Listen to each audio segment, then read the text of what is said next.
الحمد للہ وکفا وسلام علی عبادہ الذین اصطفیٰ اما بعد بسم اللہ الرحمن الرحیم۔ رسول اللہ صلی اللہ علیہ وسلم نے فرمایا، ہر چیز کی ایک چوٹی ہوتی ہے اور قرآن کی چوٹی سورہ بقرہ ہے۔ اس سورہ میں ایک آیت ہے، یہ قرآن کی ساری آیتوں کی سردار ہے، اور یہ آیت آیت الکرسی ہے۔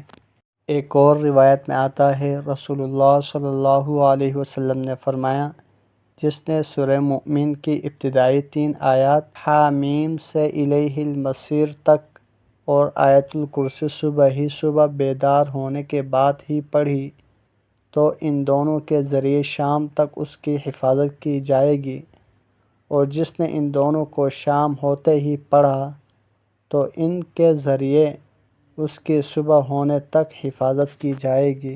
ایک اور روایت میں آتا ہے، رسول اللہ صلی اللہ علیہ وسلم نے فرمایا، اپنے گھروں کو قبرستان نہ بناؤ۔ وہ گھر جس میں سورہ بقرہ پڑھی جاتی ہے، اس میں شیطان داخل نہیں ہوتا۔ اللہ جل شانہ سے دعا ہے ہم سب کو کثرت سے قرآن مجید کی تلاوت کرنے کی توفیق عطا فرمائے، اور روزانہ سورہ بقرہ اور دیگر سورتوں کو پڑھنے کی توفیق عطا فرمائے، اور اس پر عمل کرتے ہوئے اوروں تک پہنچانے کی بھی توفیق عطا فرمائے۔